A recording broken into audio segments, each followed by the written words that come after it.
बिस्मिल्लाहिर्रहमानिर्रहीम अस्सलाम वालेकुम। वेलकम तुहन बैक फिर सान यूट्यूब चैनल पे ये जन नाव कुक विथ अम्बरीन। आज कर बह तह सह ठूलन हिंस वारिया सहल तो basic recipe share. Video start करने ब्रोह बह तह गुजारिश करान अगर तुम मान चैनल पे नई छो वीडियो वुचो एंडस ताम तो चैनल करो सब्सक्राइब। चलो करो तेल अजिच रेसिपी स्टार्ट। ये मे गंडफुल निमुत लकुट गंडफुल यह कतराव जविल जविल बिल्कुल जविल कतरावन।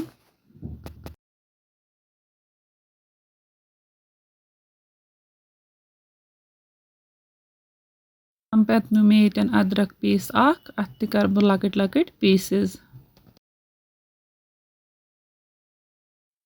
बे नी मे ये क्या रोहन फल इन करो लकट लकट पीसेस। बे नी ये मे नील मरचांगन इन करो लकट पीसेस।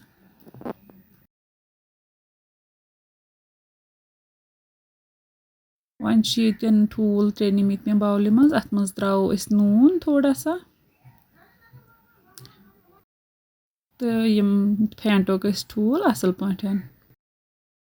यपर मे कड़ाई अत मज त्रो मे तील कप त्रो मे लग भग अत मज तील युथु गरम गि तो अत मज त्रो गंड। गंड हल्क फ्राई करुन योतान गि ट्रांसलूसेंट गंड तोतान करो फ्राई। ये करो बटर चमचा ऐड तम सत फ्लेवर असल गंड कलर हेतुन चेंज गसन वन त्रो बाकी चीज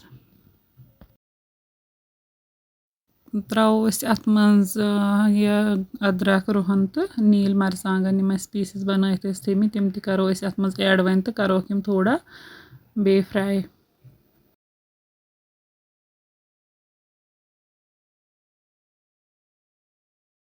अम पत करो अत मज क्या मसाल ऐड मरचांगन लेदर नून करो मिक्स।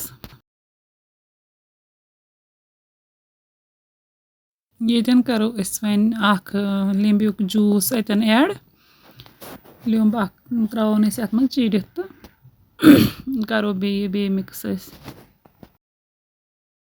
तम ठूल फेंटमित तम करो वन अत मज ऐड तो करो यह असल पा मिक्स। वन तोतान मिक्स करुन अत रोजन लगातार चलावान अत मज चमचे तोतामत योतामत अत बास यह गो तैयार नत लगे तल ताय मज।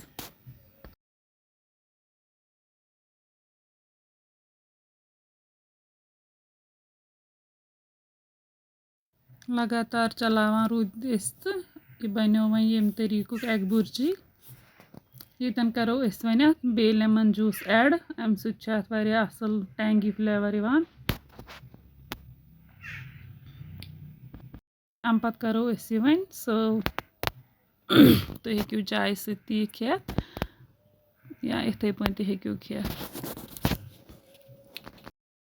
अगर तुम सान अजिच रेसिपी कुन लिहाज पसंद आमत तो पन फीडबैक दीजो कमेंट सेक्शनस पे लाइक करो शेयर करो बे करो चैनल सब्सक्राइब। अल्लाह हाफिज़।